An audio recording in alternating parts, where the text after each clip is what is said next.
بسم اللہ الرحمن الرحیم۔ السلام علیکم رحمۃ اللہ وبرکاتہ۔ صحیح مسلم کی حدیث کے مطابق حضور اکرم صلی اللہ علیہ وآلہ وسلم کا فرمان ہے کہ جان لو کہ دجال نہ شام کے سمندر میں ہے اور نہ ہی یمن کے سمندر میں، وہ مشرق میں ہے۔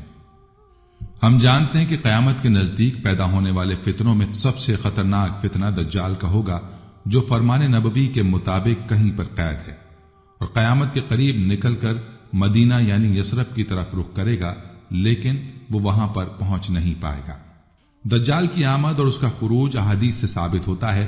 اس کے آنے سے جو تباہی و بربادی آئے گی اور کون لوگ اس کے ساتھی ہوں گے، اس کے بارے میں بھی متعدد روایات موجود ہیں۔ دجالی تہذیب و تمدن کیا ہے اور اسے کیسے فروغ دیا جا رہا ہے، اس پر بھی بات کریں گے۔ دجال کا مسکن اس وقت کہاں ہے؟ اس بارے میں کہا جا رہا ہے کہ وہ پاکستان کے ایک مقام استولہ پر موجود ہے۔ استولہ کہاں پر ہے اور اس کے بارے میں یہ کیوں کہا جا رہا ہے کہ دجال یہاں موجود ہے؟ آپ کو اس کی وجوہات بتائیں گے۔ دجال اور ہندوؤں کی کالا ماتا دیوی کا آپس میں کیا تعلق ہے؟ رولنگ اسٹون میوزک برانڈ کیا ہے اور اس کا دجال سے کیا تعلق ہے؟ آج کی ویڈیو ایک منفرد اور معلوماتی ویڈیو ہے، اس لیے آپ سے گزارش ہے کہ ویڈیو کو آخر تک ضرور دیکھیے گا۔ ناظرین، اسلامی اصطلاح میں دجال سے مراد جھوٹا مسیح الدجال ہے، جو قیامت کی اہم نشانیوں میں سے ایک ہے۔ وہ آخری زمانے میں ظاہر ہوگا اور نبوت اور خدائی کا دعویٰ کرے گا۔ حضرت ابو امامہ رضی اللہ عنہ فرماتے ہیں کہ نبی کریم صلی اللہ علیہ وآلہ وسلم نے ہم کو خطبہ دیا اور ایک لمبی تقریر فرمائی، اس میں دجال کا حال بھی بیان کیا۔ آپ صلی اللہ تعالی علیہ وآلہ وسلم نے فرمایا، جب سے اللہ تعالیٰ نے اولاد آدم کو پیدا کیا ہے، اس وقت سے اب تک دجال کے فتنے سے بڑھ کر کوئی فتنہ پیدا نہیں فرمایا۔ تمام انبیاء اپنی امتوں کو دجال سے خوف دلاتے رہے ہیں، چونکہ تمام انبیاء علیہ السلام کے آخر میں میں ہوں اور تم بھی آخری امت ہو، اس لیے دجال تم ہی لوگوں میں پیدا ہوگا۔ اگر وہ میری زندگی میں ظاہر ہو جاتا تو میں تم سب کی جانب سے اس کا مقابلہ کرتا، لیکن چونکہ وہ میرے بعد ظاہر ہوگا، اس لیے ہر شخص اپنے نفس کی جانب سے اپنا بچاؤ کر لے گا۔ اللہ میری جانب سے اس کا محافظ ہوگا۔ سنو، دجال شام و عراق کے مابین مقام خلا سے ہوگا اور اپنے دائیں بائیں ملکوں میں فساد پھیلائے گا۔ اللہ کے بندو، ایمان پر ثابت قدم رہنا۔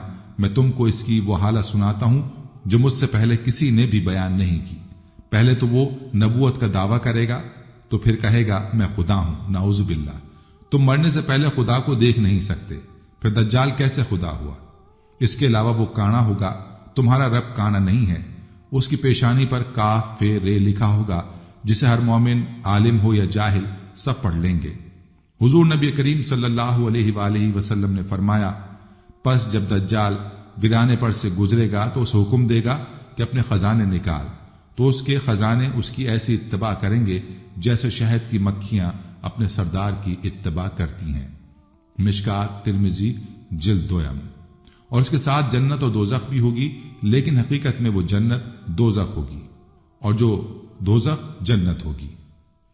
تو جو شخص اس کی دوزخ میں ڈالا جائے گا، اسے چاہیے کہ سورہ کہف کی ابتدائی آیات پڑھے، تو وہ دوزخ اس کے لیے ایسا ہی باغ ہو جائے گی جیسے ابراہیم علیہ السلام پر ہوئی تھی۔ اس کا ایک فتنہ یہ بھی ہوگا کہ وہ ایک دیہاتی سے کہے گا کہ اگر میں تیرے ماں باپ کو زندہ کر دوں تو کیا تو مجھے خدا مانے گا؟ وہ کہے گا ہاں۔ تو دو شیطان اس کے ماں باپ کی صورت بن کر آئیں گے اور اس سے کہیں گے کہ بیٹا اس کی اطاعت کرو، یہ تیرا رب ہے۔ اور ایک فتنہ یہ ہے کہ ایک شخص کو مار کر اور چیر کر اس کے 2 ٹکڑے کر دے گا اور کہے گا دیکھو میں اس بندے کو اب ملاتا ہوں، تو کیا اس کے بعد بھی میرے علاوہ کوئی دوسرے خدا کو مانو گے؟ خدا تعالیٰ اس دجال کا فتنہ پورا کرنے کے لیے اسے دوبارہ زندہ کر دے گا۔ دجال اس سے پوچھے گا تیرا رب کون ہے؟ تو وہ کہے گا میرا رب اللہ ہے اور تو خدا کا دشمن دجال ہے۔ خدا کی قسم اب تو مجھے تیرے دجال ہونے کا پورا یقین ہو گیا۔ اور دجال کا ایک فتنہ یہ بھی ہوگا کہ پس دجال آسمان کو حکم کرے گا تو مہ برسائے گا اور زمین کو حکم دے گا تو وہ سبزہ اگائے گی، اور اس روز چڑھنے والے جانور خوب موٹے موٹے تازے ہوں گے، کوکھیں بھری ہوئی تھن دودھ سے لبریز ہوں گے۔ سوائے مکہ معظمہ اور مدینہ منورہ کے کوئی خطہ زمین کا ایسا نہ ہوگا جہاں دجال نہ پہنچا ہوگا۔ مکہ اور مدینہ میں داخل ہوتے وقت فرشتے اس کو ننگی تلواروں سے روکیں گے، دجال ایک چھوٹی سی سرخ پہاڑی کے قریب مقیم ہو جائے گا۔ حدیث پاک میں ہے کہ حضرت امام مہدی رضی اللہ عنہ ملک کے بندوبست میں ہی مصروف ہوں گے کہ افواہ اڑے گی کہ دجال نے مسلمانوں پر تباہی ڈال دی ہے۔ اس خبر کو سنتے ہی حضرت امام مہدی ملک شام کی طرف تیاری فرمائیں گے اور اس خبر کی تحقیق کے لیے 500 یا 900 سوار بھیجیں گے، جن کے حق میں حضور سرور کائنات صلی اللہ علیہ وآلہ وسلم نے فرمایا، میں ان مجاہدین کے نام جانتا ہوں اور ان کے باپ داداؤں کو بھی جانتا ہوں اور ان کے گھوڑے کے رنگ بھی جانتا ہوں۔ وہ زمانے کے روئے زمین کے آدمیوں سے بہتر ہوں گے۔ وہ دجال کو کہیں نہ پائیں گے اور واپس آ کر حضرت امام مہدی کو خبر دیں گے کہ یہ افواہ غلط ہے، اور پھر کچھ دن بعد دجال ظاہر ہو جائے گا۔ دجال قوم یہود میں سے ہوگا، اس کے پیروکاروں کی اکثریت یہودی اور عورتیں ہوں گی۔ مسند احمد۔ وہ نوجوان مرد ہوگا، وہ بھاری بھرکم جسم، سرخ رنگت کا مالک ہوگا، عوام میں اس کا لقب مسیح ہوگا۔ صحیح بخاری و مسلم۔ وہ ایک آنکھ سے کانا ہوگا۔ صحیح مسلم۔ اس کے بال چھوٹے اور گھنگریالے ہوں گے، سواری میں ایک بڑا گدھا ہوگا۔ اولاً اس کا ظہور ملک عراق و شام کے درمیان ہوگا، جہاں نبوت و رسالت کا دعویٰ کرتا ہوگا، پھر وہاں سے اصفہان چلا جائے گا۔ مسلم شریف۔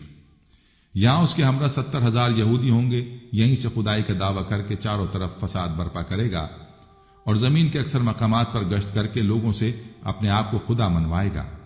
مسلم شریف میں آتا ہے کہ لوگوں کی آزمائش کے لیے خداوند کریم اس سے بڑے بڑے عجیب و غریب کام ظاہر کروائے گا۔ آخر اس میں مردوں کو زندہ کرنے کی قوت ختم ہو جائے گی اور وہاں سے وہ ملک شام کی طرف روانہ ہو جائے گا۔ اس کے وہاں جانے سے پہلے حضرت امام مہدی دمشق آ چکے ہوں گے اور دجال کے ساتھ جنگ کرنے کی تیاری کی، یعنی ترتیب فوج اور جنگی سامان تقسیم کریں گے۔ اور ایک دن لوگ نماز کی تیاری میں ہوں گے کہ حضرت عیسیٰ علیہ السلام 2 فرشتوں کے کاندھوں پر تکیہ کیے آسمان سے دمشق کی جامع مسجد کے مشرقی مینار پر جلوہ افروز ہوں گے اور حضرت امام مہدی سے ملاقات فرمائیں گے۔ صحیح مسلم۔ اور امام مہدی نہایت انکساری اور خوش خلقی کے ساتھ آپ سے پیش آئیں گے۔ مسلم شریف۔ اور فرمائیں گے، یا نبی اللہ امامت کیجیے۔ حضرت عیسیٰ علیہ السلام ارشاد فرمائیں گے، امامت تم ہی کرو، کیونکہ یہ عزت اسی امت کو خدا نے دی ہے۔ پس حضرت امام مہدی نماز پڑھائیں گے اور حضرت عیسیٰ علیہ السلام آپ کے پیچھے نماز پڑھیں گے۔ نماز سے فارغ ہو کر حضرت امام مہدی پھر حضرت عیسیٰ علیہ السلام سے کہیں گے کہ یا نبی اللہ، اب لشکر کا انتظام آپ کے سپرد ہے، جس طرح آپ چاہیں انجام دیں۔ وہ فرمائیں گے، یہ کام آپ ہی انجام دیں، میں تو صرف دجال کو قتل کرنے کے لیے آیا ہوں، جس کا مارا جانا میرے ہی ہاتھوں سے مقدر ہے۔ جب رات گزرے گی تو صبح کو حضرت امام مہدی فوج لے کر میدان جنگ میں تشریف لائیں گے اور حضرت عیسیٰ علیہ السلام فرمائیں گے کہ میرے لیے گھوڑا اور نیزہ لاؤ تاکہ اس ملعون کے شر سے زمین کو پاک کر دوں۔ پس حضرت عیسیٰ دجال پر اور اسلامی فوج دجال کے لشکر پر حملہ آور ہوگی اور خوب گھمسان کی جنگ ہوگی۔ اس وقت دم عیسوی میں یہ خاصیت ہوگی کہ جہاں تک آپ کی نظر جائے گی وہاں تک ہی دم عیسوی مار کرے گی۔ مسلم شریف۔ اور جس کافر تک آپ کا سانس پہنچے گا تو وہ وہیں نیست و نابود ہو جایا کرے گا۔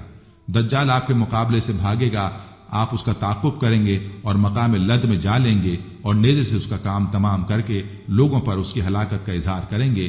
کہتے ہیں کہ اگر حضرت عیسیٰ علیہ السلام اس کو قتل نہ بھی کرتے تو بھی وہ آپ کے سانس سے اس طرح پگھل جاتا جیسے نمک پانی میں۔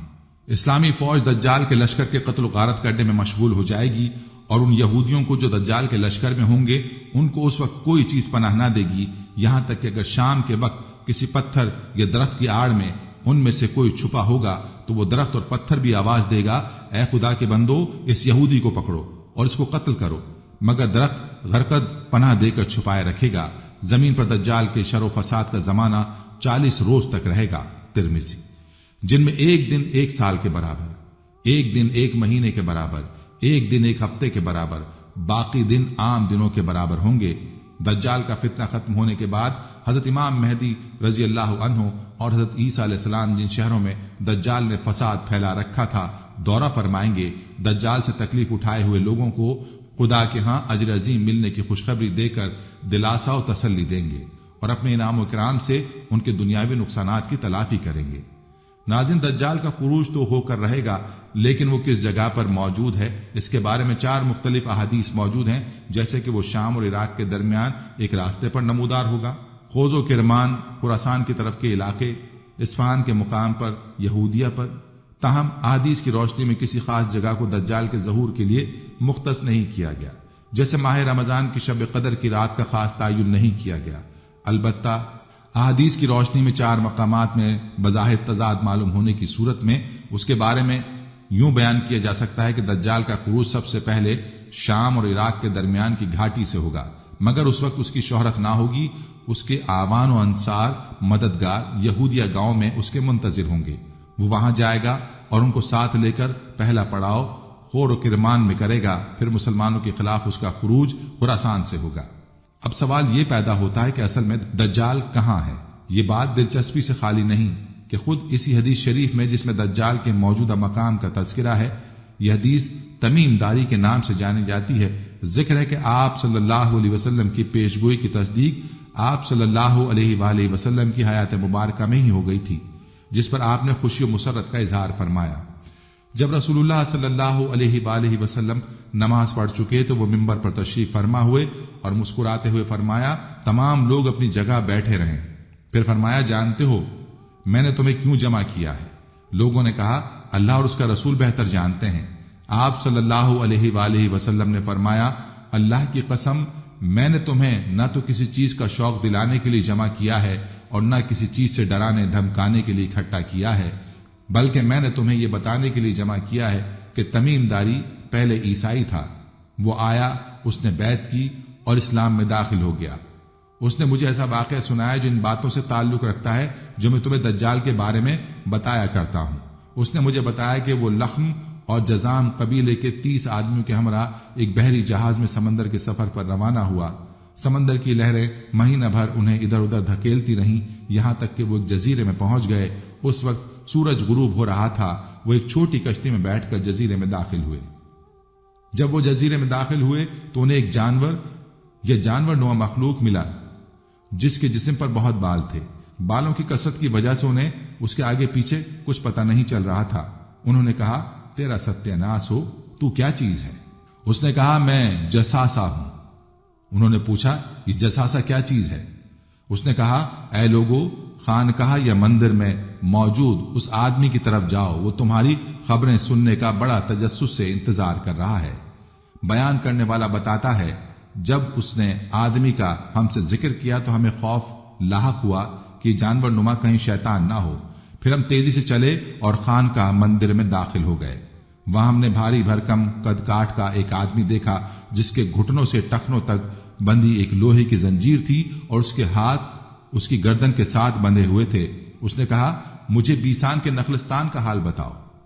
ہم نے کہا، اس نخلستان کے بارے میں کون سی بات پوچھنا چاہتے ہو؟ اس نے کہا، میں جاننا چاہتا ہوں کہ اس کے درختوں پر پھل آتے ہیں یا نہیں۔ ہم نے کہا، ہاں آتے ہیں۔ اس نے کہا، وہ زمانہ قریب ہے جب ان درختوں پر پھل نہیں آئیں گے۔ اس نے پوچھا، مجھے تربیہ کی جھیل کے بارے میں بتاؤ۔ ہم نے پوچھا، اس کی کون سی بات جاننا چاہتے ہو؟ اس نے کہا، کیا اس میں پانی ہے؟ ہم نے کہا، ہاں اس میں بہت پانی ہے۔ وہ بولا، اس کا پانی بہت جلد ختم ہو جائے گا۔ پھر اس نے کہا، مجھے زرغر کے چشمے کے بارے میں بتاؤ۔ ہم نے پوچھا، کون سی بات معلوم کرنا چاہتے ہو؟ زنجیر میں جکڑے آدمی نے کہا، کیا چشمے میں پانی ہے اور لوگ اس پانی سے کھیتوں کو سیراب کرتے ہیں؟ ہم نے کہا، اس میں بہت پانی اور شہر کے رہنے والے اس سے کھیتوں کی آبیاری کرتے ہیں۔ پھر اس نے پوچھا، مجھے نبی الامین صلی اللہ علیہ وآلہ وسلم کے بارے میں بتاؤ، اس نے کیا کیا ہے؟ ہم نے کہا، وہ مکہ سے نکل کر یثرب مدینہ میں آ گئے ہیں۔ اس نے پوچھا، کیا عربوں نے اس کے ساتھ جنگ کی؟ ہم نے کہا، ہاں۔ اس نے پوچھا، اس نے ان کے ساتھ کیا کیا؟ ہم نے بتایا کہ وہ ارد گرد کے عربوں پر غالب آ چکے ہیں اور انہوں نے ان کی اطاعت قبول کر لی ہے۔ اس پر اس نے کہا، کیا واقعی ایسا ہو چکا ہے؟ ہم نے کہا، ہاں۔ اس پر اس نے کہا، ان کے لیے یہی بہتر ہے کہ وہ اس کی اطاعت قبول کر لیں۔ اب میں تمہیں اپنے بارے میں بتاتا ہوں۔ میں دجال ہوں، مجھے عنقریب خروج کی اجازت مل جائے گی۔ وہ واقعہ سنانے کے بعد رسول اللہ صلی اللہ علیہ وآلہ وسلم نے عصا لاٹھی ممبر پر مار کر فرمایا، یہ ہے طیبہ یعنی مدینہ منورہ۔ پھر آپ صلی اللہ علیہ وآلہ وسلم نے فرمایا، میں تم کو یہی بتایا کرتا تھا، جان لو دجال شام کے سمندر بحر روم میں ہے یا یمن کے سمندر بحر عرب میں ہے، نہیں، وہ مشرق میں ہے۔ مشرق میں وہ اللہ کے نبی نے اپنے ہاتھ سے مشرق کی طرف اشارہ کیا۔ نازن مدینہ کے مشرق کی جانب بحر عرب واقع ہے اور بحر عرب یا بحر مکران بحر ہند کا حصہ ہے جو مشرق میں بھارت، شمال میں پاکستان اور جنوب میں ایران، مغرب میں جزیرہ نما عرب اور جنوب میں راس غردافی، صومالیہ، سقوطرا یمن اور کینیا کماری کیپ کومورن بھارت کے درمیان گھرا ہوا ہے۔ پراچین دور کی تاریخ میں ویدک دور میں اسے سندھو ساگر کے نام سے پکارا گیا ہے، کیونکہ ہمالیہ سے نکلنے والے 5 دریا پنجنت پنجاب پاکستان کے شہر ملتان کے مقام پر دریائے سندھ میں شامل ہو جاتے ہیں اور یہی سندھو دریا ساگر میں گرتا ہے۔ بحیرہ عرب کی زیادہ سے زیادہ چوڑائی 2400 کلومیٹر ہے اور زیادہ سے زیادہ گہرائی 4652 میٹر ہے۔ دریائے سندھ بحر عرب میں گرنے والا سب سے بڑا دریا ہے اور اس کے علاوہ نرمدا، تپتی، ماہی اور بھارت کی ریاست کیرالہ کے مختلف دریا بھی اسی سمندر میں گرتے ہیں۔ بحیرہ عرب سے منسلک وسطی بھارت کا ساحل کونکن جبکہ جنوبی بھارت کا ساحل مالابار کہلاتا ہے۔ بحیرہ عرب میں ساحلی علاقے کے حامل ممالک میں بھارت، ایران، عمان، پاکستان، سری لنکا، یمن، صومالیہ اور مالدیپ شامل ہیں۔ بحیرہ عرب کے کنارے واقع بڑے شہروں میں ممبئی، سورٹ، بنگلور اور کوچی بھارت، کراچی اور گوادر پاکستان اور عدن یمن شامل ہیں۔ اگر بحیرہ عرب کے مشرق میں جزائر کی بات کی جائے تو اس میں جزیرہ لکشادیپ جو کہ بھارت میں واقع ہے، یمن میں جزیرہ سقوطرا اور جزیرہ آل مسیرہ جو کہ عمان میں ہے اور جزیرہ استولا پاکستان میں واقع ہے۔ حدیث شریف میں واضح طور پر فرمایا گیا ہے کہ دجال یمن اور شام کے سمندر میں نہیں بلکہ مشرق میں ہے۔ اب سقوطرا اور آل مسیرہ کو اس لسٹ سے نکال دیا جائے تو پیچھے 2 جزیرے بچتے ہیں جن میں ایک لکشادیپ ہے اور دوسرا استولا۔ حدیث شریف کے مطابق جساسہ نے ان لوگوں کو ایک مندر کی طرف بھیجا تھا تو لکشادیپ پر ایسا کوئی مندر موجود نہیں، لہذا جزیرہ استولا میں 1000 سال پرانا مندر موجود ہے۔ آپ کو جزیرہ استولا اور مندر کے بارے میں بتاتے ہیں۔ جزیرہ ہفت تالار یا جزیرہ استولا بحر عرب میں ایک چھوٹا سا غیر آباد پاکستانی جزیرہ ہے۔ اس کا ساحل کے قریب ترین حصہ جنوب میں تقریباً 25 کلومیٹر 16 میل اور پسنی کی ماہی گیری بندرگاہ کے جنوب مشرق میں 39 کلومیٹر یعنی 24 میل کے فاصلے پر واقع ہے۔ جزیرہ ہفت تالار پاکستان کا سب سے بڑا سمندری جزیرہ ہے۔ یہ تقریباً 6.7 کلومیٹر 4.2 میل طویل اور 2.3 کلومیٹر یعنی 1.4 میل چوڑا، جبکہ اس کا رقبہ 6.7 مربع کلومیٹر ہے۔ اس کا بلند ترین نقطہ سطح سمندر سے 246 فٹ یعنی 75 میٹر ہے۔ جزیرہ صوبہ بلوچستان کے ضلع گوادر کی تحصیل پسنی کا حصہ ہے۔ جزیرے تک پہنچنے کے لیے پسنی سے موٹر کشتیاں حاصل کی جا سکتی ہیں، جبکہ اس کی مسافت تقریباً 5 گھنٹے ہوتی ہے۔ اس کو ہفت تالار کہنے کی وجہ 7 بلند پہاڑوں کا سلسلہ ہے۔ اس جزیرے کے فضائی نظارہ کرنے والوں کے نزدیک اس کی شکل ایک مچھلی کی مانند ہے۔ اس کی لمبائی تقریباً 6.25 کلومیٹر اور چوڑائی لگ بھگ 2.5 کلومیٹر ہے۔ اس کی اونچائی مختلف جگہوں پر 250 فٹ ہے۔ اس میں کئی غاریں ہیں جن میں ماہی گیر انواع اقسام کی خوبصورت مچھلیاں پکڑتے ہیں اور بھاری معاوضے کے عوض فروخت کرتے ہیں۔ یہاں بوتل کے منہ والی ڈالفنز بھی پائی جاتی ہیں۔ جزیرے پر کوئی درخت نہیں پائے جاتے، ہاں سخت جان کیکر کا درخت پایا جاتا ہے۔ موسمی گھاس پھوس بارش جو کم ہوتی ہے بارش کے دنوں میں پائی جاتی ہے۔ یہاں جزیرے پر ایک چھوٹی اور قدیم ٹوٹی پھوٹی مسجد ہے جو حضرت پیر خواجہ خضر سے منسوب کی جاتی ہے، اور ہندو دیوی کلی کا قدیم مندر بھی پایا جاتا ہے۔ اس لیے اس جزیرے کو ستا دب بھی کہا جاتا ہے۔ یہی مندر کالی ماتا کا مندر بھی کہلاتا ہے۔ ہنگلاج ماتا کو ہنگلاج دیوی، ہنگولا دیوی اور نانی مندر بھی کہا جاتا ہے۔ ہنگلاج میں ایک مندر ہے، یہ ستی دیوی کے شکتی پیٹھ میں سے ایک ہے۔ یہ درگاہ یا دیوی کا ایک اوتار ہے۔ ہنگلاج دریائے ہنگول کے کنارے پر واقع ہے۔ یہاں ایک زیارت ہے جس کو کئی ناموں سے پکارا جاتا ہے۔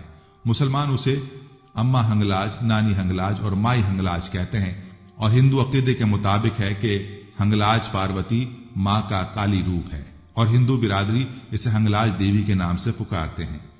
مقامی مسلم روایت کے مطابق ہنگلاج نانی لاہوت لا مقام میں آئی تھی اور وہاں چلہ کشی کی۔ چارلس مین فورمن انگریزی مصنف کے مطابق ممکن ہے مسلمانوں نے قدیم نام نانیہ زندہ رکھا ہو، جو قدیم ایرانیوں اور باختریوں کی دیوی تھی اور اب صرف سکرکات کے ذریعے جانی جاتی ہے، لیکن مسلمان بھی ان کو صدیوں سے متبرک سمجھتے ہیں۔ دونوں مذاہب کے پیروکار ان کی زیارت کے لیے آتے ہیں۔ بلوچستان ڈسٹرکٹ گزٹرز جلد 4 الف بولان چاغی کراچی 1906 صفحہ نمبر 37-38 پر لکھتا ہے کہ ہنگلاج دیوی کے بارے میں جو مسلمانوں میں بی بی نانی مشہور ہے، یہ ممکن ہے کہ مسلمانوں نے نانیہ کا قدیم نام محفوظ کیا ہو، جو قدیم اہل فارسی اور باختریوں کی دیوی تھی، اور مسلمان سکروں کے ذریعے اس سے اچھی طرح آگاہ ہیں۔ ہنگلاج کی زندہ کرامت یہ ہے کہ زائرین چشمے میں ناریل پھینکتے ہیں، جس کا ناریل ڈوب گیا اس کی مراد پوری نہیں ہوگی، اور جس کا ناریل نہیں ڈوبا اس کی مراد جلد پوری ہوگی۔ جب سے ہندو برادری نے ہنگلاج مزار کے قریب اپنی عبادت گاہ تعمیر کی ہے، مسلم برادری نے یہاں آنا کم کر دیا ہے۔ یہ بھی روایت ہے کہ شاہ عبداللطیف بھٹائی ہنگلاج میں ماتا کے مندر آئے تھے اور ماتا کو نانی ماں کہا تھا۔ اس دن سے مقامی مسلمان ماتا جی کو نانی ماں کے نام سے پکارتے ہیں۔ کراچی شہر کی جانب سے بلوچستان کی طرف جائیں تو جے ماتا کے نعرے سننے کو ملتے ہیں۔ اس راستے میں ہندو یاتری کالی ماتا مندر کی طرف جاتے دکھائی دیتے ہیں۔ مکران کوسٹل ہائی وے سے اتر کر کچی سڑک آتی ہے، 2 پہاڑوں کے بیچ میں سے گزرتے ہوئے وسیع میدان، اور اس میدان میں ایک ٹیلہ ہے، اس کے بالکل سامنے ایک اور ٹیلہ اور پھر وسیع میدان ہے۔ وہیں لوگ جے ماتا اور جے ماں پروتی بولتے نظر آتے ہیں۔ ان کے پاس ناریل ہوتے ہیں۔ یہاں مٹی کا ایک آتش فشاں ہے جس کو چندر گپ کہا جاتا ہے۔ اس کے سامنے والا آتش فشاں چندر گپ 2 اور کچھ فاصلے پر چندر گپ 3 ہوا کرتے تھے، جو اب ختم ہو چکے ہیں۔ جو لوگ ہندو یاتری ہوتے ہیں ان کے لیے چندر گپ پر رکنا ضروری ہے، کیونکہ یہاں رکے بغیر ماتا مندر نہیں جا سکتے۔ تقریباً 300 فٹ بلند چندر گپ ایک پر چند سال قبل ہی یاتریوں کی آسانی کے لیے سیڑھیاں بنائی گئی ہیں، لیکن اب بھی کچھ یاتری ایسے ہیں جو سیڑھیوں سے جانے کے بجائے ننگے پاؤں اس آتش فشاں سے نکلنے والی مٹی کے اوپر چل کر جاتے ہیں۔ اس آتش فشاں کے دہانے میں گیلی مٹی ہے اور اس میں گاہے بگاہے مٹی کے بلبلے بنتے ہیں، جیسے کسی نے نیچے ہلکی آنچ رکھی ہوئی ہے۔ اس کے ارد گرد بس اتنی جگہ ہے کہ ایک آدمی ایک وقت میں چل سکے، اور پھر وہ بھی بڑے توازن کے ساتھ۔ یاتری دہانی میں ناریل پھینکتے ہیں اور کچھ تو اس کے دہانے کے گرد ایک چکر لگاتے ہیں اور کچھ 3 سے 4 اور 7 چکر لگاتے ہیں۔ اسی ٹیلے کے قریب ہنگلاج ماتا کا مندر ہے۔ اصل میں اس کو کہتے ہیں ہنگلاج ماتا مندر، لیکن یہ شکتی پتھ ہے۔ یہاں پر ستی ماں کا سر کاٹ کر گرا تھا، اسی لیے یہ مقام نہایت مقدس ہے۔ ناظرین، مہاکالی وقت اور موت کی ہندو دیوی ہے جسے مہاکالی کی بیوی تصور کیا جاتا ہے۔ مہاکالی درگاہ پر پاروتی یا کالی کا ایک روپ ہے۔ ہنگلاج بر صغیر پاک و ہند کے ہندوؤں کے بڑے استحانوں میں سے ایک ہے، جو دریائے ہنگول کے دائیں کنارے پر کھیرتر پہاڑی سلسلے کی ایک تنگ وادی میں واقع ہے۔ استحان تک پہنچنے کے لیے ہنگول نیشنل پارک میں سے گزرنا پڑتا ہے۔ اگر حدیث میں بیان کردہ جساسہ کو دیکھا جائے تو اس کے لمبے بالوں والی حیت اسے کالی ماتا سے ملاتی ہے، تو قیاس کیا جا سکتا ہے کہ یہی وہ مقام ہے جس کے بارے میں آپ صلی اللہ علیہ وآلہ وسلم نے فرمایا تھا کہ تمیم داری والوں کا گزر ایک ویران جزیرے پر سے ہوا تھا، جہاں ایسی ہی شکل و صورت والی مخلوق نے انہیں اندر کی جانب ایک مندر میں بھیجا تھا، اور وہاں پر دجال زنجیروں میں بندھا ہوا موجود تھا۔ کالی ابدیت کا نمائندہ بھی ہے، اس اعتبار سے یہ حیات افزا بھی ہے اور حیات کش بھی۔ اس حیثیت میں اس کا مجسمہ 4 بازوؤں والی ایک عورت کا سا بنا ہوا ہے، جس کی کنچلیاں ہیں اور ہر ایک چیز کو نگل جاتی ہے۔ یہ پھندا، تلوار اور کھوپڑی والا عصا تھامے ہوئے ہے۔ شمشان گھاٹوں کے ساتھ وابستگی بھی اسی وجہ سے ہے۔ کالی ماں کی غصہ ور صورت درگاہ ماں کہلاتی ہے۔ اب آپ کو ایک حیران کن بات بتاتے ہیں۔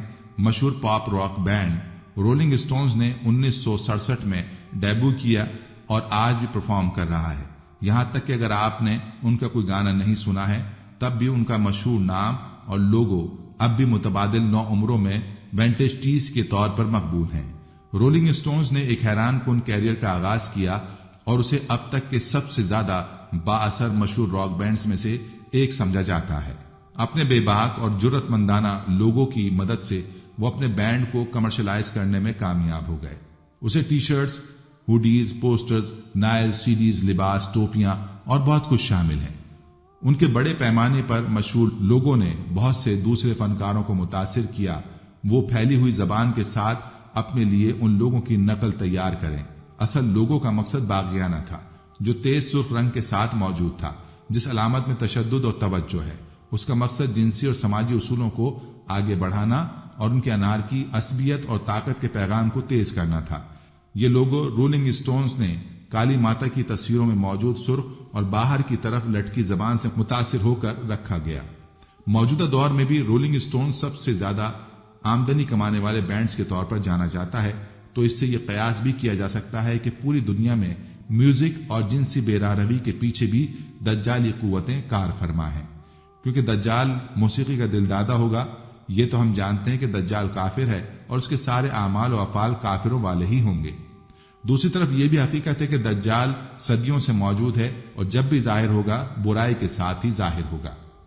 علماء کرام نے دجال کے خروج سے قبل جو نشانیاں بتلائی ہیں ان کے مطابق گھروں میں ناچ گانا عام ہو جائے گا۔ آج کل ڈش، ٹی وی، وی سی آر، کمپیوٹرز اور موبائل کے ذریعے سب ہو رہا ہے۔ اونچے اونچے اور پختہ گھروں کی تعمیر خواہش ہوگی۔ آج کل غریب سے غریب تر لوگوں کے بھی پکے مکان سب کے سامنے ہیں۔ پانی کی قلت پاکستان میں دجال کی آمد سے قبل سب سے بڑی نشانی کے ظہور میں ہمیں پانی کی قلت کی شکل میں نظر آ رہا ہے۔ دجال کے خروج کے بعد اس کی حیران کن طاقتوں کے بارے میں علماء کرام کی مختلف آراء ہیں، مگر قابل غور اور دلچسپ بات یہ ہے کہ قدرت کی جانب سے اس کو عطا کی گئی طاقتوں کے حوالے سے یہودی قوم بڑی تیزی کے ساتھ تجربات میں مصروف ہے۔ روایات میں ہے کہ وہ بارش برسانے پر قدرت رکھتا ہوگا۔ مصنوعی بارش برسانے کا تجربہ کیا جا چکا ہے۔ بتایا جاتا ہے کہ وہ زمین کو تہ و بالا کرنے کی قدرت رکھتا ہوگا۔ الاسکا میں لگائے گئے پروگرام ہارپ کو کون نہیں جانتا، جس کے ذریعے دنیا میں کہیں بھی مصنوعی طور پر زلزلے، سیلاب اور سونامی لائے جا سکتے ہیں۔ قیامت کی نشانیوں کے مطابق دجال کو حضرت عیسیٰ علیہ السلام فلسطین کے علاقے لد میں قتل کریں گے۔ یہودی اس مقام پر اپنے مسیحا کو فرار کروانے کے لیے ایئرپورٹ تیار کروا چکے ہیں، جہاں دنیا کا انتہائی تیز رفتار طیارہ موجود ہے جس پر KFIR درج ہے۔ واضح ہے کہ دجال کے ماتھے پر بھی کاف فے رے تحریر ہوگا۔ قیامت کی ایک نشانی میں یہودیوں کو پناہ دینے والے درخت غرقت کا بھی ذکر ہے۔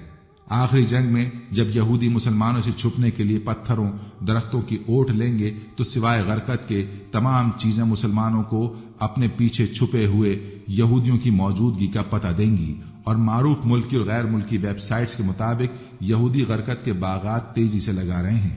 قابل غور بات یہ ہے کہ احادیث کے حوالوں کو سچا مانتے ہوئے یہودی بڑی تیزی سے اپنے مسیحا دجال کے استقبال کے لیے تیاریوں میں مصروف ہیں، تاہم مسلمان خواب خرگوش کے مزے لوٹ رہے ہیں۔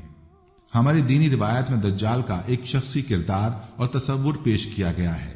وہ ایک آنکھ سے کانا، بدصورت اور کریہ شخص کا حامل ہوگا۔ ہر قسم کے وسائل رزق اور وسائل زندگی اس کے قبضہ قدرت میں ہوں گے۔ وہ جس کو چاہے گا مالا مال کرے گا اور اپنے مخالفین کو وسائل رزق سے محروم کر کے بھوک و پیاس میں مبتلا کرے گا۔ آلات مزامیر یعنی گانے بجانے کے آلات کے ذریعے وہ موسیقی کو عام کرے گا اور موسیقی ہی کے ذریعے اوریانی اور فحاشی کو فروغ دے گا۔ الحاظ القیاس یعنی اگر ہم دجال کے شخصی تصور کو ذرا وسیع کر کے موجودہ دور کے غالب کار فرما اور بالادست قوتوں پر نظر کریں تو ہمیں محسوس ہوگا اور یقینی طور پر ہم دیکھیں گے کہ ہم اس وقت دجالی تہذیب و تمدن کے دور میں رہ رہے ہیں۔ دجال کی نمائندہ قوتیں اس وقت اس غالب دجالی تہذیب کی علم بردار ہیں۔ اگر اس وقت امریکہ اور یورپی یونین پر مشتمل ترقی یافتہ ملکوں کی قوت و طاقت اور غلبے کا جائزہ لیں تو آپ کے سامنے دجال کی پوری تصویر بالکل واضح اور نمایاں ہو جائے گی۔ اور ان غالب قوتوں کے ہاتھ میں اس وقت پوری دنیا کی باغیں ہیں۔ یہ قوتیں پوری دنیا کو اپنے احکام و ہدایت کے مطابق چلا رہی ہیں۔ رزق اور زندگی کے تمام وسائل ان کے قبضہ قدرت میں ہیں۔ دنیا کو مالی بحران کا شکار کرنا ان کے بائیں ہاتھ کا کام ہے۔ کسی کے بارے میں ذرا سے اختلاف کو محسوس کر کے یہ ان کی کرنسی کی ویلیو ایک دم گرا دیتے ہیں۔ ان کے زرعی مبادلہ کے ذخائر کی کمی کا پروپیگنڈا کر کے ان کے سر پر دیوالیہ ہونے کی تلوار لٹکا دیتے ہیں۔ سارے بین الاقوامی مالیاتی ادارے، ورلڈ بینک، IMF اور ایشین ڈیولپمنٹ بینک ان کے کنٹرول میں ہیں۔ کسی ملک پر دباؤ ڈالنے کے لیے ان کی معیشت کو ان اداروں کے ذریعے کنٹرول کر کے ان کی پوری معاشی ڈھانچے کو ایک دم منہدم کر دیتے ہیں۔ ان کی کرنسی دنیا بھر کے کاروبار اور معیشت پر چھائی ہوئی اور خرید و فروخت کا واحد ذریعہ ہے۔ حالانکہ یہ حقیقت دنیا پر آشکار ہو چکی ہے کہ ان ڈالروں کے بدلے سونے کے ذخائر ان کے پاس نہیں، بلکہ یہ دن رات اپنے پرنٹنگ پریس میں ڈالر چھاپ کر پوری دنیا میں پھیلا دیتے ہیں، یوں اپنے کاغذ کی بے جان پرزوں کے بدلے دوسرے ممالک کے تیل اور دیگر معدنی ذرائع حاصل کرتے ہیں۔ خبروں میں یہ بات سامنے آ چکی ہے کہ چائنا اور جرمنی، جن کے پاس ڈالرز کا بہت بڑا ذخیرہ ہے، نے جب امریکہ سے ان ڈالروں کے عوض سونے کا مطالبہ کیا تو امریکہ نے خاموشی کے ساتھ انکار کر کے چپ سادھ لی۔ لیکن چونکہ یہ اپنے جدید ترین مہلک اور خطرناک اسلحے کے ذریعے ایک یونی سپر پاور ہے، اس لیے دنیا اس کھلے دھوکے اور فریب دہی کو مجبوری کے ساتھ برداشت کر رہی ہے۔ یہ دجالی طاقت جو ہر جگہ ملکوں کو آپس میں ایک دوسرے کے ساتھ لڑا کر دوہرا فائدہ حاصل کرتی ہے، ایک تو اپنا اسلحہ بیچ کر مال کماتی ہے، اپنے ہاتھ صنعتوں کو چلا کر بے روزگاری پر قابو پاتی ہے، اور دوسری طرف ان متحرک ملکوں پر اپنا اثر و رسوخ قائم کر کے ان کی قومی خود مختاری کو پامال کرتی ہے۔ یہ طاغوتی قوت غیر مسلم ممالک کے ساتھ ایک قسم کا سلوک کرتی ہے، اور مسلمان ملکوں کے ساتھ اس کی پالیسی بالکل مختلف اور الگ نوعیت کی ہوتی ہے۔ مثلا سالہ سال سے کیوبا، ایک چھوٹا سا ملک، اس کے بالکل قریب پڑوس میں ہے۔ اس چھوٹے سے ملک نے فیڈرل کاسترو کی قیادت میں نظام سرمایہ داری سے بغاوت کر کے انفرادی ملکیت کو تحویل میں لے کر سوشلزم کا نظام جاری کیا۔ فیڈرل کاسترو کے مرنے کے بعد وہاں سوشلسٹ نظام جاری ہے، لیکن امریکہ ظاہری گیدڑ بھپکیوں کے سوا اس کے خلاف کوئی عملی کارروائی نہ کر سکا یا نہیں کرنا چاہتا۔ اسی طرح اس عالمی طاغوتی دجالی قوت کو شمالی کوریا کی ایٹمی تجربات اور میزائل بنانے پر بظاہر اعتراض ہے، لیکن یہ اس کے خلاف کوئی عملی اقدام نہیں کرنا چاہتا۔ اور جب عالم اسلام کے دو ملکوں عراق اور لیبیا کے بارے میں اس کو معلوم ہوا کہ یہ دو مسلمان ممالک نیوکلیئر پلانٹ لگا رہے ہیں، تو عراق کے ایٹمی پلانٹ کو اسرائیل کے ذریعے تباہ کر دیا، لیبیا کو اقتصادی اور دیگر قسم کی پابندیاں لگا کر مجبور کر دیا کہ وہ ایٹمی منصوبے سے دستبردار ہو جائے، اور پھر امریکہ نے اس کے ایٹمی پلانٹ اور اس کے پرزوں کو بحری جہازوں میں لاد کر امریکہ پہنچا دیا۔ اس سے یہ حقیقت سامنے آتی کہ دجالی طاقتوں اور تہذیب کو اصل خطرہ مسلمانوں سے ہے۔ انہیں دجالی طاقتوں نے دوسری جنگ عظیم کے بعد ترکی جیسی عظیم مملکت اور مسلمانوں کی مذہبی عقیدت کے مرکز خلافت کو ختم کر کے ترکی کو 20 حصوں میں تقسیم کر دیا، اور ایک عظیم مسلم قوت کو قومیت کا فتنہ پھیلا کر شام، عراق، سعودی عرب، مصر، اردن اور اسرائیل میں تقسیم کر دیا۔ یہ چھوٹی چھوٹی وسائل سے مالا مال لیکن قوت و طاقت سے تہی دامن ریاستوں کو پنپنے نہیں دیتی ہیں۔ لیکن جہاں بھی کسی مسلم ملک نے سائنس اور ٹیکنالوجی میں ترقی کر کے اپنے وسائل سے طاقت اور قوت حاصل کرنے کی کوشش کی، اس طاغوتی دجالی طاقت کی آنکھوں میں خار بن کر کھٹکنے لگا۔ یہ دجالی تہذیب اور اس کے کرتا دھرتا قوتیں پوری دنیا میں منظم اور سائنٹیفک طریقوں سے عریانی و فحاشی کو فروغ دے رہی ہیں۔ دنیا بھر کے ذرائع ابلاغ ان کے قبضے میں ہیں۔ ان کی خبر رساں اور ابلاغی ایجنسیاں دنیا بھر کے اخبارات اور الیکٹرانک میڈیا کو اپنے منصوبے کے مطابق خبریں، تجزیے اور اعداد و شمار فراہم کرتی ہیں، اور اس کی بنیاد پر یہ دیگر ملکوں کو، خصوصاً مسلمانوں کے دین، عقائد اور مراکز عقیدت کو نشانہ بنا کر امت مسلمہ کے قوت و طاقت کا اندازہ لگاتی رہتی ہیں۔ ان کے حربے اور ہتھ کنڈے سے بے شمار بے حساب اور انتہائی پراسرار ہوتے ہیں۔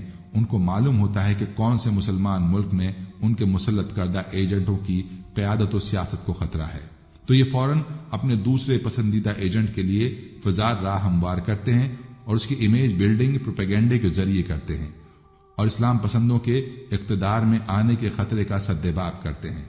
اس دجالی قوت کو اپنے پسندیدہ ایجنٹ مطلق العنان بادشاہوں، شیوخ اور فوجی ڈکٹیٹرز کی شکل میں قابل قبول ہیں، اور ان پر ان کو کوئی اعتراض نہیں۔ لیکن ان مسلمان ملکوں میں جمہوری اور عوامی ووٹ کے ذریعے منتخب آزاد منش اسلام پسند حکمران ہرگز قبول نہیں، یہ ان کو ہرگز برداشت نہیں کرتے۔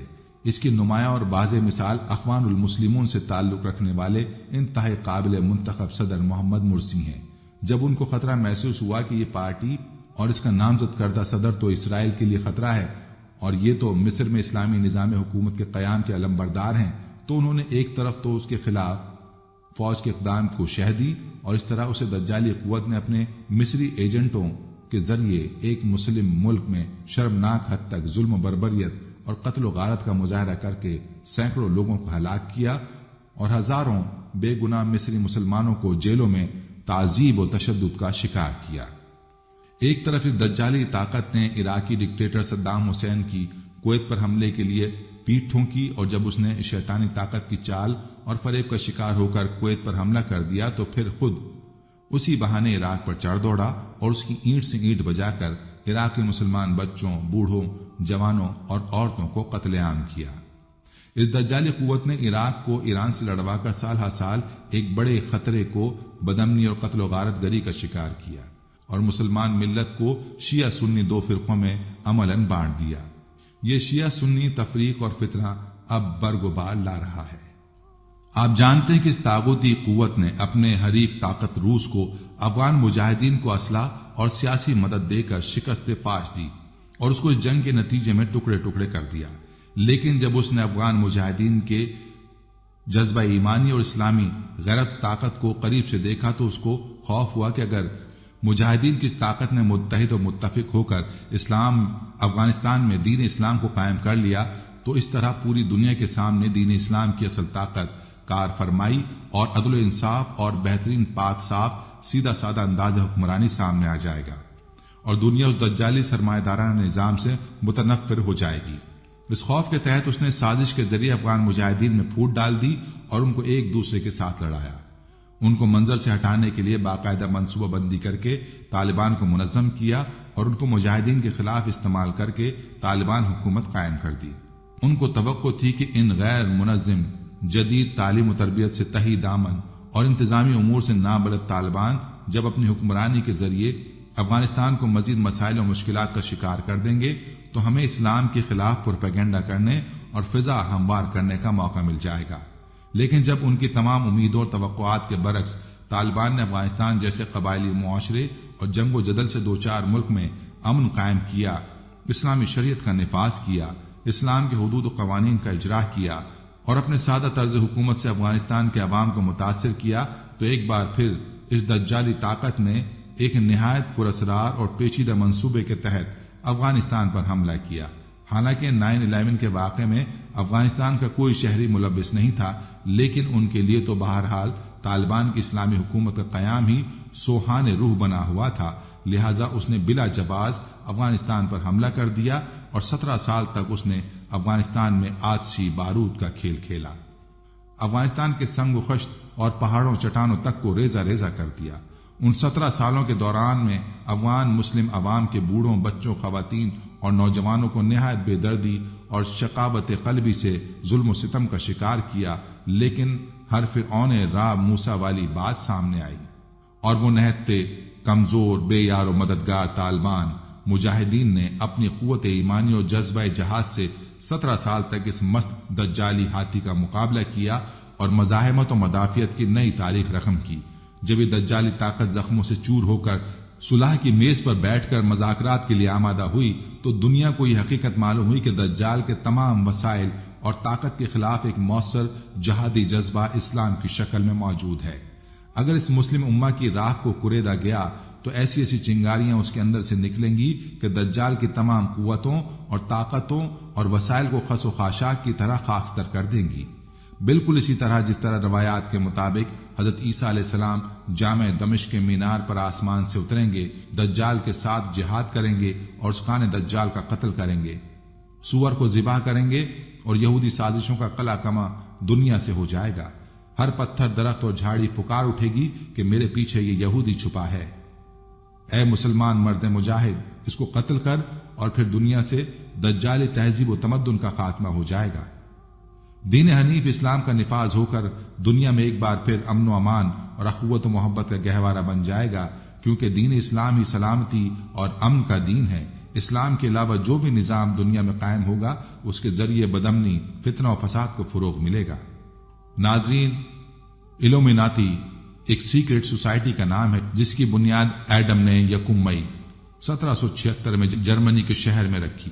یہ لوگ اعلانیہ لوسیفر شیطان کی پوجا کرتے ہیں اور اسے خدا مانتے ہیں۔ مغرب اور امریکہ میں یہ تنظیم، اس کے اہداف اور مقاصد اب کسی سے ڈھکے چھپے نہیں رہے۔ مغربی میڈیا کے ساتھ ساتھ ہمارے ذرائع ابلاغ میں بھی یہ بات مشہور ہے کہ سابق امریکی صدور جمی کارٹر، بش جونیئر اور سینئر سمیت بڑے بڑے سیاستدان راک فیلر اور روتھ چائلڈ جیسے دنیا کے سب سے بڑے سرمایہ دار اور بینکرز ایلومناتی کے ممبرز رہے ہیں اور ہیں۔ دنیا میں یہ بات مانی جا رہی ہے کہ ایلومناتی اور فری میسنز دنیا میں دجال کی عالمی حکومت کے قیام کے لیے کوشاں ہیں۔ اس خیال کو تقویت اس بات سے بھی ملتی ہے کہ ایلومناتی اور فری میسن تنظیموں کا سمبل دجال کی ایک آنکھ والا اہرام ہے، جس کا عکس امریکی ڈالر پر بھی واضح طور پر دیکھا جا سکتا ہے۔ اسلام جو تعلیمات ہمیں دیتا ہے اس میں قرب قیامت میں دجال کی آمد کا ذکر موجود ہے۔ وہ شیطان کا ہی دوسرا روپ ہوگا جو خود کو خدا کہلوائے گا، اور جو لوگ اسے خدا مانیں گے انہیں دنیا میں عزت، دولت، شہرت اور سب کچھ ملے گا، لیکن جو لوگ اس کا انکار کریں گے ان کے لیے یہ دھرتی تنگ ہو جائے گی۔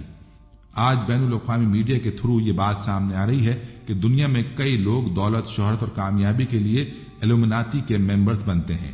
ان میں اداکار، گلوکار، صحافی بھی شامل ہیں، اور کئی ایسے سیاستدان بھی جو الیکشن جیت کر میدان سیاست میں نام کمانا چاہتے ہیں۔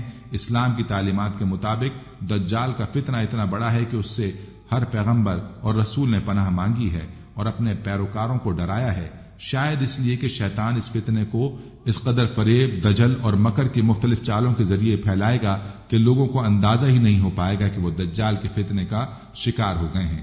مثال کے طور پر بحیثیت مسلمان ہم اپنے دل میں ایلومناتی اور فری میسن سے شدید نفرت اور کراہیت اس لیے محسوس کرتے ہیں کہ وہ شیطان کے پیروکار ہیں اور دنیا پر شیطانی تہذیب اور عالمی دجالی حکومت کا راستہ ہموار کر رہے ہیں، لیکن دوسری طرف وہی کام ہم ذرا دوسرے ڈھنگ سے کر رہے ہیں۔ ایلومناتی شیطان کی پوجا کرتے ہیں اور اس سے مدد حاصل کرتے ہیں۔ سکھ اپنے گرو کی قبر پر سجدہ کرتے ہیں اور ہندو دیوی دیوتاؤں کے بت جا کر ان کی پوجا کرتے ہیں، وہ بھی اس کو روحانیت ہی کہتے ہیں، بلکہ انڈیا تو خود کو روحانیت کا سب سے بڑا گڑھ سمجھتا ہے، حتیٰ کہ انڈیا کے پرچم میں موجود چکر روحانیت ہی کا سمبل ہے۔ یہی چکر بھارتی کھلاڑیوں کی وردیوں پر بھی سینے پر نظر آتا ہے۔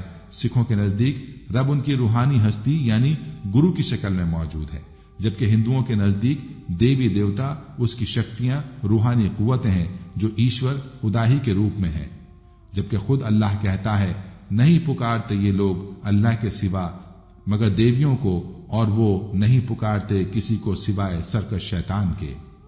شیطان نے قسم کھائی تھی کہ جس آدم کو سجدہ نہ کرنے کی وجہ سے وہ ذلیل ہوا ہے اس سے بھی وہ ذلیل اور رسوا کر کے چھوڑے گا، یعنی اپنے در پر سجدہ کروا کے چھوڑے گا۔ چنانچہ شیطان نے بنی آدم کے لیے اپنا جال مختلف عنوانوں سے پھیلا رکھا ہے، اور حقیقت میں اصل دجل تو ہے بھی یہی کہ لوگ جسے اپنی روحانیت سمجھ رہے ہیں۔ انسانوں کی کثیر تعداد آج اس فتنہ دجال میں پھنس کر شیطان کی اس قسم کو پورا کر رہی ہے، مگر انہیں اس کا احساس نہیں، کیونکہ دجل کا کمال ہی یہ ہے کہ لوگ اسے روحانیت ہی سمجھ رہے ہیں، حالانکہ روح ایک پاکیزہ شے ہے جو انسان کا تعلق غیر اللہ سے توڑ کر اللہ سے جوڑتی ہے، کیونکہ انسان کے اندر روح ہی ایسی چیز ہے جو اللہ کو جانتی بھی ہے اور پہچانتی بھی ہے، کیونکہ ہر انسان کی روح اس کے عہد کی گواہی ہے جو اس نے ازل میں اپنے رب سے کیا ہے۔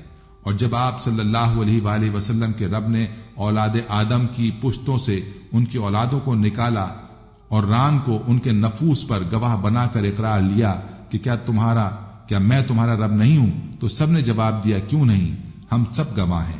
یہ عہد اس لیے لیا تھا تاکہ تم لوگ قیامت کے دن یوں نہ کہو کہ ہم تو محض اس لیے بے خبر تھے، یا یوں کہو کہ پہل شرک ہمارے بڑوں نے کیا اور ہم ان کے بعد ان کی نسل میں پیدا ہوئے، سو کیا ان غلط راہ والوں کے فعل پر تو ہمیں ہلاکت میں ڈال دے گا۔ سورہ آراف۔ ایلومناتی اور فری میسن تنظیمیں انہی شیطانی قوتوں سے رہنمائی لیتی ہیں اور دنیا بھر سے لوگ محض دولت، شہرت اور اقتدار کے لیے ان کے چنگل میں پھنس کر دجال کا راستہ ہموار کرتے ہیں۔ تمام ورلڈ بینک سمیت عالمی مالیاتی اداروں پر انہی کا قبضہ ہے۔ دنیا بھر کے حکمران انہی کی ڈکٹیشن پر پالیسیاں بنا کر دجال کے ایجنڈے کو آگے بڑھا رہے ہیں۔ گویا یہودی مسیح الدجال جو کہ شیطان ہے کو ہی اپنا نجات دہندہ سمجھتے ہیں اور اسی کی عالمی حکومت کا راستہ ہموار کر رہے ہیں۔ گویا ہر طرف دجال کا غلبہ بڑھ رہا ہے، اگر کوئی کسر رہ گئی ہے تو صرف دجال کے ظاہر ہونے کی ہے۔ آئیے اللہ سے دعا کرتے ہیں کہ وہ ہمیں ہماری نسلوں کو فتنہ دجال سے بچائے اور ایمان پر قائم رکھے، آمین ثم آمین۔ ناظرین، یہ تھی ہماری آج کی ویڈیو۔ امید ہے کہ آپ کو ہماری آج کی یہ ویڈیو پسند آئی ہوگی۔ اگر آپ کو ہماری آج کی ویڈیو پسند آئی ہے تو آپ اسے تو آپ سے گزارش ہے کہ اسے لائک کریں اور اپنے پیاروں اور دوستوں کے ساتھ بھی ضرور شیئر کریں۔ کمنٹس میں آپ ہمیں بتائیں کہ آپ اور کن موضوعات پر ویڈیو دیکھنا چاہتے ہیں۔ اس کے ساتھ ساتھ آپ کمنٹس میں ہم سے سوالات بھی پوچھ سکتے ہیں، لیکن یہ سب کرنے سے پہلے ہمارے چینل کو سبسکرائب کر لیں اور بیل کے بٹن کو بھی پریس کر لیں تاکہ ہماری آنے والی مزید معلوماتی ویڈیوز کا نوٹیفیکیشن آپ کو بر وقت مل سکے اور آپ علم کے اس خزانے سے مستفید ہو سکیں۔ اب ملاقات ہوگی آنے والی ویڈیو میں، تب تک کے لیے خدا آپ کا حامی و ناصر ہو، آمین فی امان اللہ۔ آخر میں پیارے دوستو، ہم نے ہر ویڈیو کے اختتام پر ایک دعا کا سلسلہ شروع کیا ہوا ہے۔ جو بھی اس دعا میں شامل ہوگا، میرا یہ دعویٰ ہے کہ اللہ کریم اس کی تقدیر کو بدل دے گا۔ پہلے میرے تمام ساتھی، مائیں، بہنیں سب مل کر میرے ساتھ درود شریف پڑھ لیں اور کثرت کے ساتھ کمنٹس میں آمین لکھیں۔ اللہ اس آمین کو لکھنے کی برکت سے آپ کی اور میری تقدیر بدل دے گا۔ درود ابراہیمی پڑھ لیں۔ اللہم صلی علی محمد وعلی آل محمد کما صلیت علی ابراہیم وعلی آل ابراہیم انک حمید مجید۔ اللہم بارک علی محمد وعلی آل محمد کما بارکت علی ابراہیم وعلی آل ابراہیم انک حمید مجید۔ اے اللہ، ہم تیرے گناہگار بندے، ہم تیرے خطا کار بندے، ہم تیرے عاجز بندے تیری پاکی بیان کرتے ہیں اور تیرے آگے دعا کے لیے ہاتھ پھیلاتے ہیں۔ ہماری خطاؤں کو معاف فرما، ہمارے گناہوں کو معاف فرما۔ اے اللہ، ہم اپنے اگلے پچھلے صغیرہ کبیرہ، چھوٹے بڑے سبھی گناہوں، خطاؤں اور نافرمانیوں کی تجھ سے معافی مانگتے ہیں۔ اے اللہ، اے رب العزت، ہم اپنے گناہوں سے توبہ کرتے ہیں، ہماری توبہ قبول کر لے۔ اے پاک پروردگار، ہم سب کو سچا اور پکا مسلمان بنا دے، ہم سب کو اسلام پر استقامت نصیب فرما دے، ہمیں کامل اور پختہ ایمان والا بنا۔ اے پاک پروردگار، تمام مسلمانوں کو خواب غفلت سے بیدار کر دے۔ اے اللہ، ہمارے دین اسلام کی حفاظت فرما، مسلمانوں کو دین و دنیا میں عزت عطا فرما۔ اے عرش مولا کے مالک، اے حکمت والے، اے کائنات کے رب، ہمارے دلوں کو گمراہ ہونے سے بچا، جس طرح سے پہلی قومیں گمراہ ہوئی ہیں اور جس طرح سے پہلی قوموں نے اپنے انبیاء کی نافرمانی کی ہے۔ اے اللہ، تو ہمیں ایسی نافرمانی سے بچا۔ اے اللہ، تو ہمیں ان عذابوں سے بچا جو تو نے پچھلی قوموں پر نازل کیے ہیں۔ اے اللہ، تو ہمیں ان تمام گناہوں سے بچا جن گناہوں میں پچھلی قومیں مبتلا ہوئی ہیں۔ اے مولا کریم، تو ہماری حفاظت فرما ہر اس فعل سے جو تیری ناراضگی اور تیرے غضب کا سبب بنا۔ اے اللہ، ہماری زندگی کو اپنی چاہت کے مطابق ڈھال دے، ہمیں صرف اور صرف نیکی کی توفیق عطا فرما، ہم نیکی کی باتوں کو سننے والے بن جائیں اور ان پر عمل کرنے والے بن جائیں، اور نیکی کی باتوں کو پھیلانے کی ہمیں توفیق عطا فرما۔ اے اللہ، یہ دور فتنے کا دور ہے، امت کے اندر ہر طرح کے گناہ پائے جاتے ہیں، تو ہمارے حال پر رحم فرما اور ہمیں گناہوں سے بچنے کی توفیق عطا فرما۔